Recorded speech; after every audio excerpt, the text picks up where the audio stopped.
এটা হচ্ছে আমাদের পিয়ার্সিং এর মেশিন, সবাই জানো, গানের মতো দেখতে। পেছনে যে নটটা আছে টানলাম, একটা আওয়াজ হবে, তো এটা আটকে গেল। আটকানোর পর এই যে ইয়ারিংস এর যেটা আছে পিনটা, এই পিনটা আমরা এই পজিশনটায় এটাকে আটকাবো, কিন্তু খুব লুজ ভাবে আটকাতে হবে।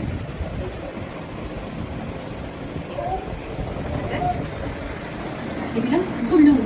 এই জায়গাটা যদি আমি চেপে দিই তাহলে কিন্তু ভেতরে ঢুকে আটকে যাবে, তারপরে কানে দেওয়ার পর ওটা খুলতেই পারবে না, আজকে বেরিয়ে আসবে। তো এটা লুজ করে করতে হবে যাতে ওটা ইজিলি বেরিয়ে আসতে পারে।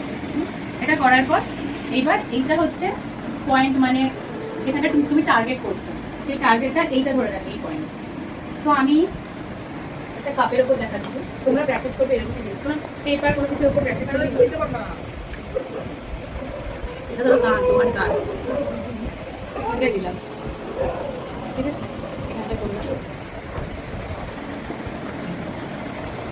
এই মিডিলটাই নেব। এই যে পেছনে কানের পেছনে এটা থাকে, এই টার্গেটের জায়গাটা কানের পেছনে থাকে, একটুখানি সুই দিয়ে দেখে নিলাম, ঠিক আছে। এই পয়েন্টটা আমরা দেখে নিলাম, নিয়ে কষ্ট হয়ে যাবে।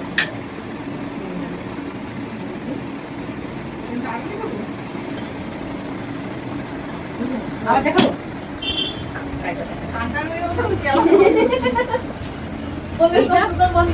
এইটা খুব লুজ করে করতে হবে, সব থেকে বড় জিনিস এটা, ঠিক আছে। এখানে এটাই রিস্ক, দেখো ঠিক আছে কত লুজ করে আটকেছি। একটু যদি ভেতরে না, এবার তোমরা করো। এটা কোন মেশিন তাই করবে কাজ, আর পরীক্ষা কি করতে হবে বলো তো, পয়েন্টটাকে পুরো টাচ করিয়ে দেবে এই ফুটোটার উপরে। আমি বুঝেছি, বুঝেছো, পয়েন্টটার উপরে পুরো টাচ করাবে, করিয়ে তারপর মারবে। তোমরা টাচ না করিয়ে করছো যেন এদিক ওদিক চলে যাচ্ছে, উপরে উঠেছে না, এই উপরটা করে দিয়েছি।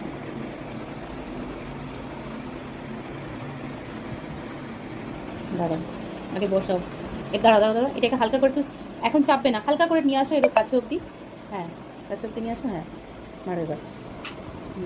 আচ্ছা, টানবে না, এরকম ভাবে টাইট হয়ে গেছে, টাইট হয়ে গেছে, টাইট হয়ে গেছে। টাইট যখন হয়ে যাবে দেখো এইভাবে কান থেকে বেরিয়ে আসবে।